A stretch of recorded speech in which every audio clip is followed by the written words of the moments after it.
Los contenidos de todos los programas de opinión emitidos en este canal son responsabilidad de las personas que los expresan. Por lo tanto, no comprometen la línea editorial del canal.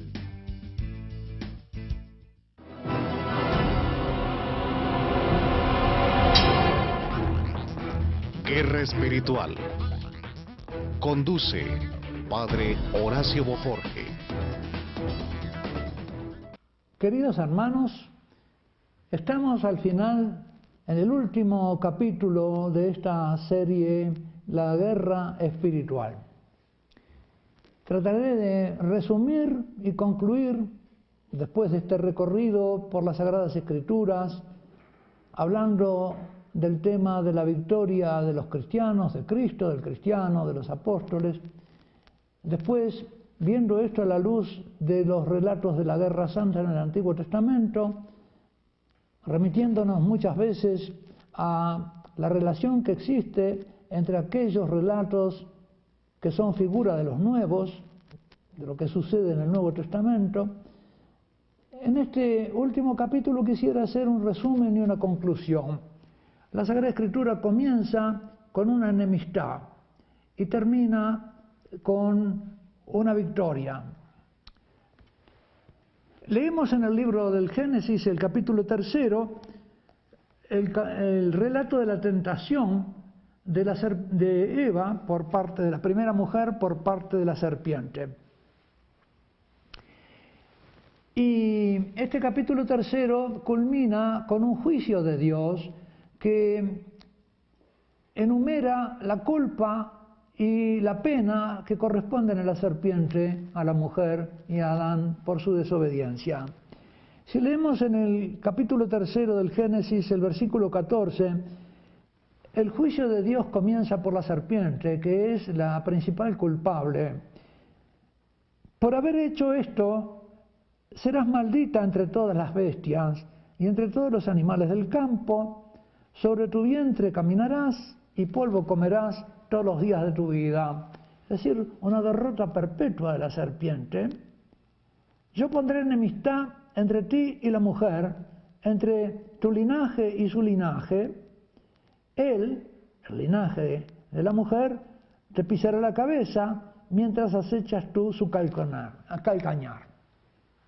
Y a la mujer le dijo, y pone la pena de la mujer, que será un conflicto en el corazón de la mujer entre su amor y el temor por sí misma. Es decir, en el combate en el corazón de la mujer se va a realizar este combate.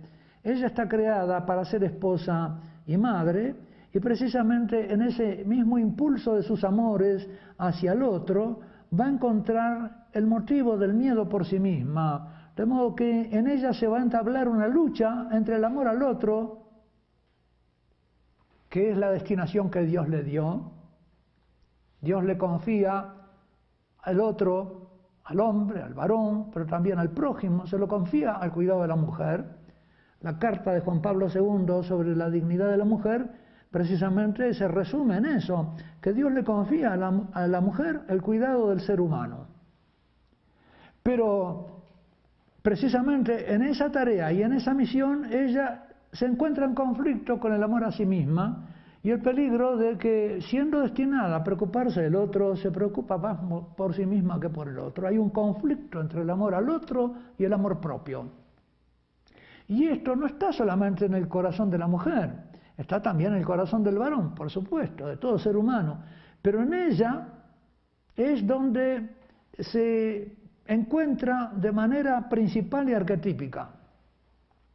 El conflicto del varón va a ser más bien hacia afuera, en el orden de la naturaleza. La tierra le va a producir cardos y espinas. Él va a tener un conflicto, el varón va a tener un conflicto y una guerra con el entorno, con el mundo. En el mundo, y se va a redimir por la fatiga y el trabajo. La mujer se va a redimir por el vencimiento, el vencer el amor propio con el amor al otro. Esto es el combate que se entabla ya desde el principio en el corazón del varón y en el corazón de la mujer caídos. Y es el combate que Dios les anuncia como pena de su desobediencia y de su caída, de la desobediencia de la mujer y de la abdicación del varón. La mujer pecó por transgresión, por desobediencia, y el varón por omisión y por abdicación de sus tareas, de las misiones que Dios le había dado. No corrigió a la mujer, sino que cuando ésta le ofreció la comida, él comió también. Estos son combates, estas son luchas al principio. En realidad, la escena en que nos cuenta la tentación de la mujer por parte de la serpiente es una guerra entre la mentira y la verdad. Es una guerra entre el amor a Dios y el miedo a Dios. Y es también una guerra entre la obediencia y la desobediencia que se entabla en el corazón de las criaturas. La serpiente está luchando contra Dios desde el comienzo, contra la obra de Dios, y quiere aniquilarla desde el principio, con una inmediatez total. No da tiempo a que, parece, por el relato, no da tiempo a que el primer varón y la primera mujer vivan una historia. Ya desde el comienzo empieza a truncar la historia que Dios programaba de la descendencia. No hay descendencia y ya la serpiente está tentando a los primeros padres y haciendo caer a la mujer y al varón. Pero es por la abdicación del varón que se introduce la caída, el pecado original. Dicen los santos padres y Santo Tomás que si nuestra madre solamente hubiera pecado, no hubiéramos nosotros heredado la culpa original, la pena original. Es porque nuestro padre pecó, porque él era el depositario del mandato: no comerás este fruto, y él debió haberlo hecho respetar. Él abdicó de su tarea de ser el portador de la ley y el defensor de la ley divina que Dios le había confiado a él para que le hiciera cumplir. De ahí viene entonces esta lucha, pero que es una lucha que se desarrolla especialmente entre la serpiente y la mujer. Enemistad pondré entre ti y la mujer, entre tu linaje y su linaje. El linaje de la mujer te pisará la cabeza, mientras acechas tú su calcañar. La iconografía cristiana presenta a la Virgen María aplastando la cabeza de la serpiente. Eso nos dice mucho más que en muchas clases de teología.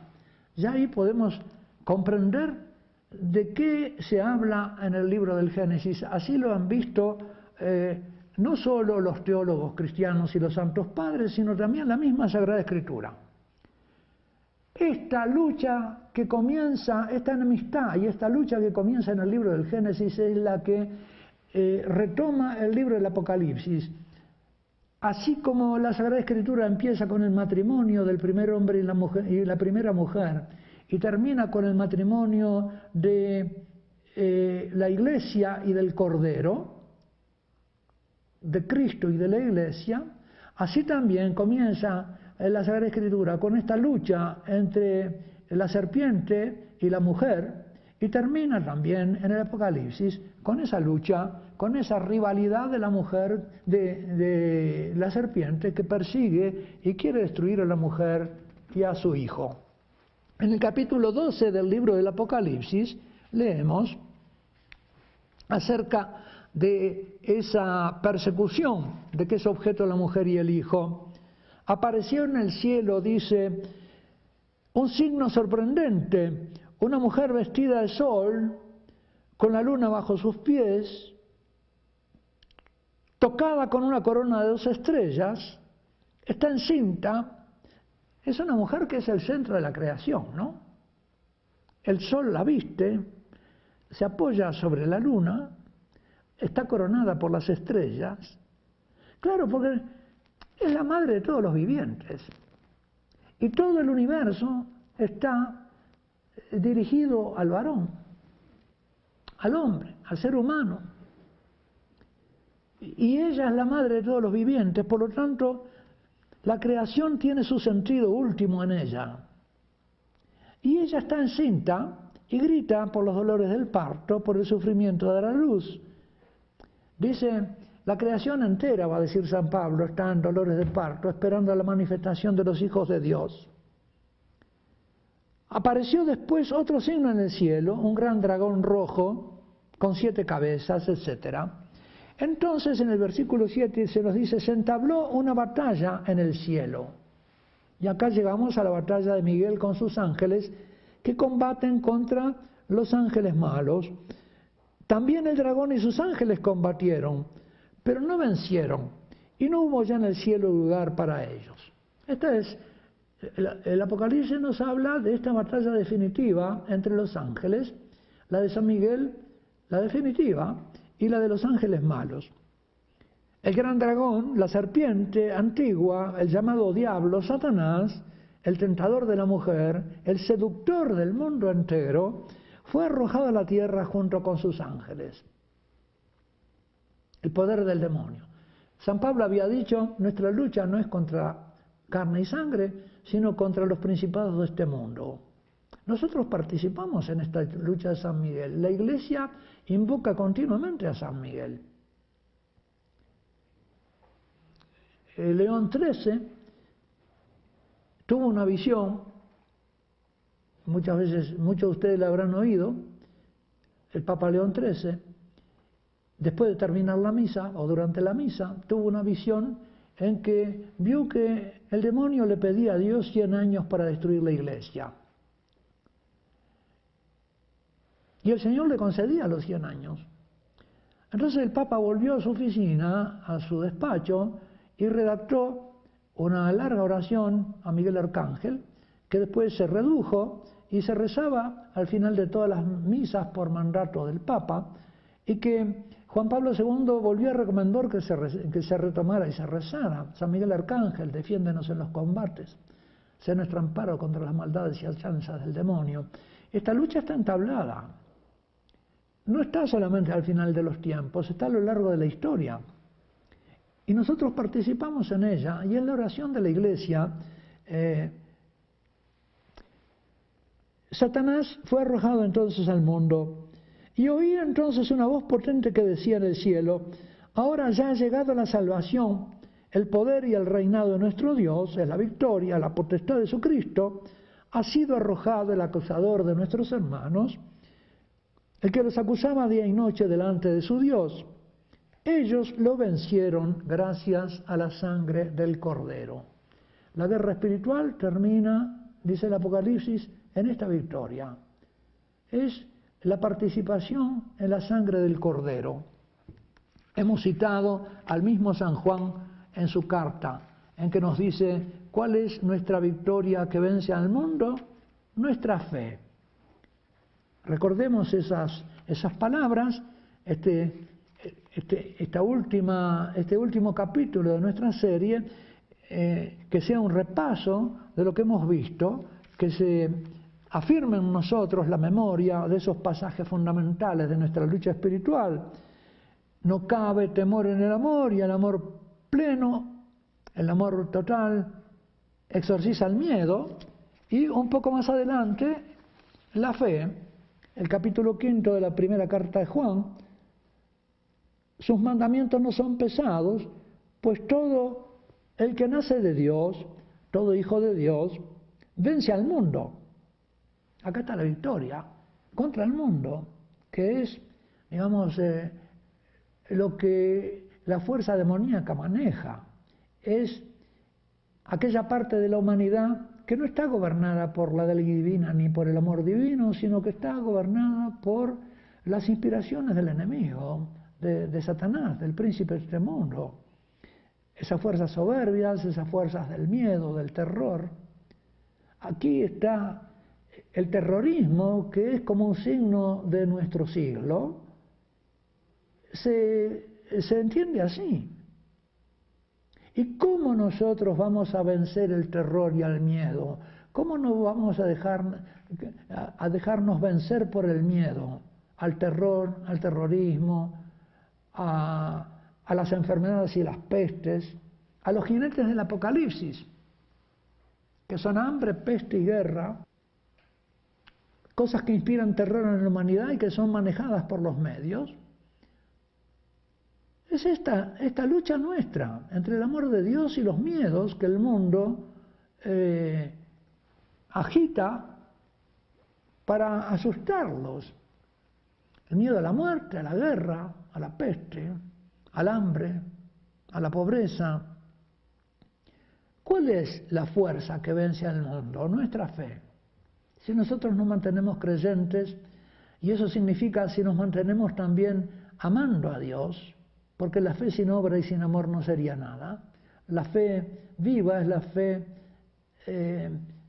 animada por la caridad, por el amor. No es fe en cosas, en artículos del credo. Nuestra fe se dirige a las personas. Yo creo en el Padre, yo creo en el Hijo, yo creo en el Espíritu Santo, creo en ellos. Tengo un vínculo de amor con ellos, porque he experimentado en la fe, he creído en el amor de ellos y esa fe me ha permitido experimentarlo. La fe esa, en cosas oscuras, me ha permitido empezar a ver cosas que sin fe era imposible ver. Se ha vencido la oscuridad, se ha vencido la ceguera con la luz de la fe. El mundo está ciego para las realidades que los creyentes vemos. ¿Quién es el que vence al mundo sino el que cree que Jesús es el Hijo de Dios? Que Él me amó y se entregó por mí, y que recibe ese amor, y que le abre la puerta cuando el Señor le dice, mira que estoy a la puerta y llamo. Esa es nuestra victoria. Jesucristo fue el que vino con agua y con sangre, no solamente con el agua, sino con el agua y la sangre. Y el Espíritu da testimonio de ello porque es el Espíritu de la verdad que vence a la mentira, vence al error y vence a la ignorancia. Él vino a librar a los que estaban esclavos de por vida por el miedo a la muerte, porque con su amor y su resurrección venció el miedo a la muerte. Pero volvamos al capítulo 12 del Apocalipsis. Cuando el dragón vio que había sido arrojado a la tierra, persiguió a la mujer que había dado a luz al hijo varón, pero le dieron a la mujer las 2 alas del águila grande para volar al desierto, a su lugar, lejos del dragón, donde tiene que ser alimentado un tiempo y tiempos y medio tiempo. Esto se refiere enigmáticamente a la vida de la Iglesia. Entonces el dragón vomitó de sus fauces un río de agua cuando la mujer escapaba, con intención de arrastrarla con su corriente. El dragón es un mono de Dios. Hemos visto que Jesucristo triunfa con el torrente de la sangre y del agua. Es un torrente salvador. Es un torrente que bautiza al mundo en su pasión y que salva. Aquí el mono de Dios, este dragón, arroja también, pero que es un agua que procura la muerte. Es un antagonismo, una lucha que está entablada. El Apocalipsis nos habla en forma de figuras, de símbolos, en gran parte enigmáticos. Entonces, despechado contra la mujer, se fue a luchar contra el resto de sus hijos. Acá está la lucha que se retoma entre su descendencia y la descendencia de las serpientes, la raza de víboras, los que quieren matar a Jesús porque no conocen ni a Él ni al Padre, y se mantienen contra los que guardan los mandamientos de Dios y se mantienen firmes en el testimonio de Jesús. Aquí continúa entonces la guerra entre la serpiente y la descendencia, la guerra contra los que creemos, pero nuestra misma fe es la victoria. Seríamos derrotados si nos apartáramos de nuestra fe, si el demonio nos vencería si nos convirtiera en incrédulos. Quizá son muchos, desgraciadamente, los que vemos apartarse de la fe. Occidente fue cristiano una vez, y ahora se puede decir que Occidente en su mayoría, por lo menos en sus líderes y en los grandes gobernantes de la tierra, es incrédulo o apóstata. Parecería quizá que esto significa una derrota de la fe, pero no lo es. la victoria nos está asegurada a nosotros. Y el Apocalipsis termina con esa victoria. Entonces vi el cielo abierto, donde había un caballo blanco, su jinete se llama Fiel y Veraz, y juzga y combate con justicia. Este es el paladín que vence. Sus ojos parecen llamas de fuego, su cabeza está tocada de numerosas diademas, lleva escrito un nombre que solo él conoce, viste un manto empapado en sangre y se llama Palabra de Dios. Aquí está Cristo, el victorioso. La victoria es de él. Los ejércitos del cielo, vestidos de lino blanco puro, le seguían sobre caballos blancos. De su boca sale una espada afilada. Lo mismo que al comienzo del Apocalipsis. La palabra de Dios, una espada de dos filos, victoriosa y que vence. Queridos hermanos, tenemos a nuestro Señor Jesucristo, el victorioso, que nos dice que Él ha vencido al mundo y que por lo tanto nosotros no debemos acobardarnos, sino que debemos confiar en esa victoria. También nosotros, si nos mantenemos unidos a Él por la fe, participamos de esa victoria. Los ejércitos, dice, del cielo, vestidos de lino blanco puro, le seguían sobre caballos blancos. Estos no son solo los ángeles, estos son los bienaventurados, los que ya están, los vencedores que ya están en la comunión de los santos. De la boca, entonces, sale esa espada afilada para herir con ella a los paganos, a quienes regirá con cetro de hierro. Él pisa en el lagar para extraer el vino de la furiosa ira de Dios, el Todopoderoso. El guerrero, ¿no? Aquí hay una alusión al guerrero de Isaías en el capítulo 63. Yo solo pisé el lagar. Lleva escrito un nombre en su manto y en su muslo, Rey de Reyes y Señor de Señores. Y luego vi un ángel de pie sobre el sol, que gritaba con voz potente a todas las aves que volaban por lo alto del cielo, etc. Vio la derrota de los enemigos de Dios y luego vi el trono blanco y al que estaba sentado sobre él. Cielo y la tierra desaparecen en su presencia, etc. Termina entonces el relato el libro del Apocalipsis y el relato bíblico con la victoria del Señor, la nueva Jerusalén celeste, Jerusalén ciudad de paz. Termina la Escritura con esta ciudad de paz. Se acabó la guerra. Allí viven los hijos de Dios, en la nueva ciudad de paz, la que anunció Jesús cuando daba la paz a sus discípulos y ahora a los discípulos que la reciben. Queridos hermanos, la paz está con nosotros, se nos da al final de cada Eucaristía. Podéis ir en paz. Se nos envía a la lucha, pero en paz. Esa lucha a la que estamos abocados no debe quitarnos la paz ni la confianza en el Señor. Nosotros estamos unidos a Él, Él está con nosotros hasta el fin de los tiempos. Él no nos abandona ni nos abandonará. Él es el que es y Él es el que está. Él es nuestro Emmanuel. Él es el que nos asegura su asistencia siempre. En ningún momento nos abandona.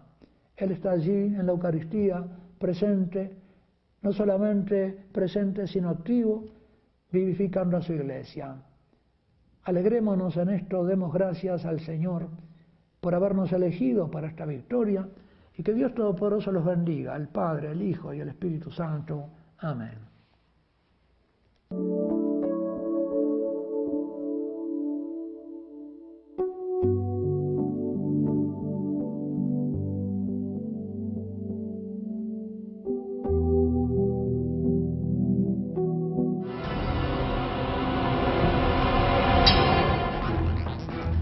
Guerra Espiritual. Conduce Padre Horacio Boforge.